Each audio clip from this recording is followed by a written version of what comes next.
Hey everybody, today is March 22nd, 2025, and today we're going to look at the stock market and where I see the stock market headed for the month of April. Before we begin, please read the disclaimer and you can pause this video as you read it.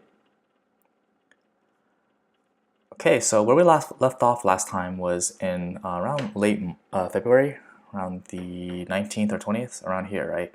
And basically, I said that up to this point, we were in a nice uptrend, right? That started off in late 2022, right? And besides some minor pullbacks, we pretty much had a strong uptrend, right? And you can see how we're sort of above these longer term weekly moving averages. We haven't really had a lot of time to come down and retest the weekly averages. So that's what we're doing right now, right? And I will say, I'll be the first one to say that I did not expect us to plunge below the 200-day. So for now, in the short term, this is not a good look, right? We generally in a healthy long term, let me just get a cleaner chart. It's healthy for the market to pull back once in a while and retest these moving averages, right? That sort of keeps the trend in check. And this is like people taking profits or people just shorting to try to test the market to see if it has enough buyers coming in to protect from that from more downside, right?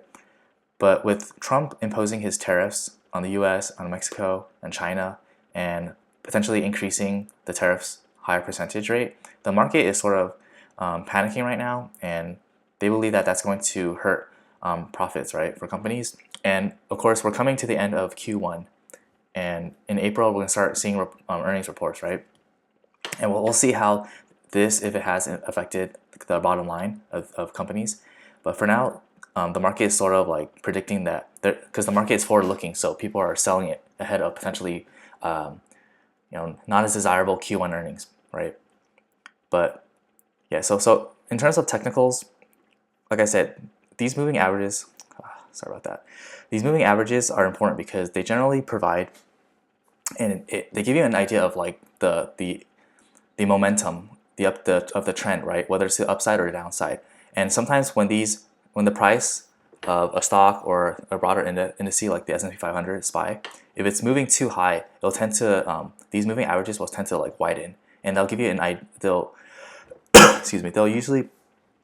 they'll give you an idea of how much the price can pull back, right?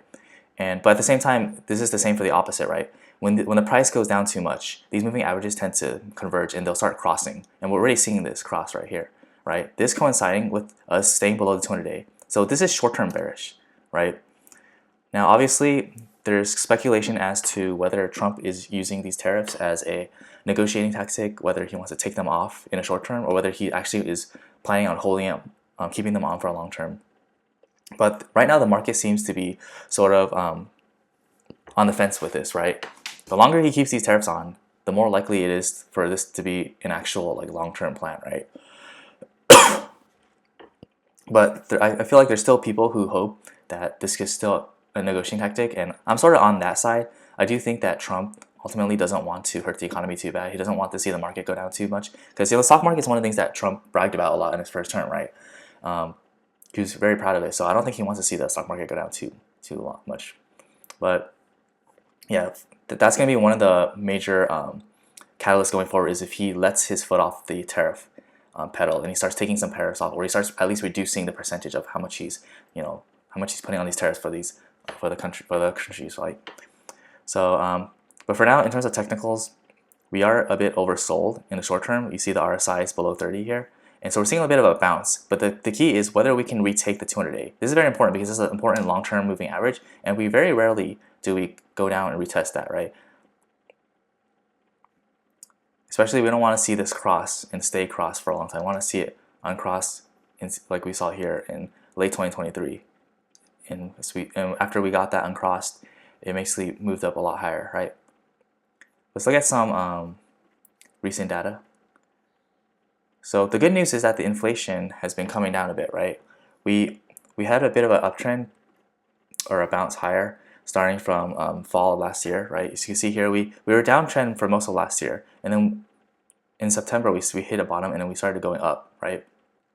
And that went up in January, but in February recently we got the report that inflation is finally coming down a little bit. But the Fed, they want to see inflation trending towards 2%, right? Which is why their most recent Fed decision this week was to pause, right? Of course, I don't think anyone was surprised by that. But generally speaking, the market likes it when they see the rates cut, right? When the rates go down, because that means that there's more like stimulus coming to the market, right? That's going to stimulate the market more, and that's just better for risk-on assets like stocks or even like cryptocurrencies, right? So that sort of uncertainty as to how many cuts they're going to have, I think they said they were going to do 2 more. That's the prediction, right, for the rest of the year. So a lot less than people were expecting last year for what 2025 would bring. So that with the tariff situation is causing the market to pull back a bit, right? But still, if you look at the long term, we still have positive technical structure going up, right?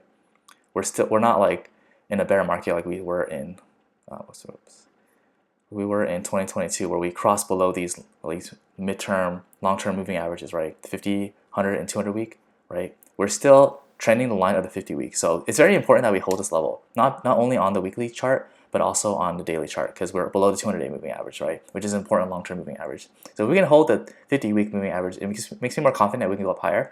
Again, this is not necessarily the worst thing, because as I said earlier in this video, it's good to retest these moving averages once in a while, right? It's like a rubber band. If it goes too far away, eventually it's going to snap back and converge into these lines, right? But again, this is part of a healthy uptrend. If we look back over a decade, you'll see that even in an uptrend, a healthy uptrend, these moving averages, I mean, these candles will come back and retest these moving averages every once in a while, even breaking deep into the blue, right? 200-week moving averages, these long-term moving averages, right? Every couple of years we'll retest this. This was COVID, and this was the 2022,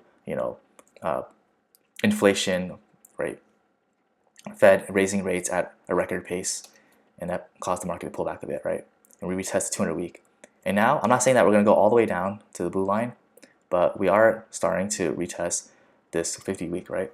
So you saw it here many times, and we've held it. So hopefully Trump does take his foot off the tariff pedal, and we start to see inflation cool even more, right? And that will increase the chances of the Fed cutting not only more frequently, but perhaps at a greater magnitude, right? And that will provide more fuel for the upside. Now let's look at some potential headwinds that I've been talking about. So there's still a recession risk that I've been talking about for my past couple of videos. So the first one is a 2 and 10 years yield curve uninverting, right? Usually when it inverts, after it uninverts, it's followed by a recession, right? And we see all the way back in the 80s. This has happened every time. Now that doesn't mean it's going to happen like right now. Sometimes it's delayed, right? After it crosses, it might be a couple months before we actually see a recession. That's like an official recession. Excuse me. But usually it does follow, right? So that's a potential headwind. Another thing is Fed's cutting rate, right? Of course, they paused their most recent, but usually when the Fed starts cutting rates, it's usually in response because the economy isn't doing too well. So they want to stimulate the economy more, but that's also followed by a recession officially, right? So these are potential headwinds that we might see. So that's just something to think about. But I do think that in the short term, with earnings coming up, we'll get a better picture of how companies are dealing with the tariffs, and especially guidance, right? That's gonna be important. If they're able to withstand some of the tariff pressure, and especially if Donald Trump again takes his foot off the tariff pedal, so to speak, then there should be a lot more optimism going forward, and we see a price move up, right? So just to summarize, as we come to the end of this video, April, what I'm expecting is, of course, there's going to be a lot of catalysts coming from Q1 earnings, right? But of course, the 2 big things we're thinking about is the tariffs, whether Trump is going to keep them on, whether he's going to add more tariffs, or whether he's going to start to take away some of those tariffs, or potentially get rid of them altogether, right? And that'll be a huge boost to the stock market. The second thing is, of course, CPI, right? We want to see inflation come down even more. We're starting to come down a little bit, but we need to see it coming down towards 2%, which is the Fed's target rate. And if it does come down at a faster magnitude or higher magnitude, we might see more than 2 rate cuts this year, right? Otherwise, the Fed will likely keep pausing until we see more more progress on the rates on inflation coming down, right? If they do cut rates at higher magnitude or higher frequency, we'll definitely see this be reflected in risk on assets like stocks, right?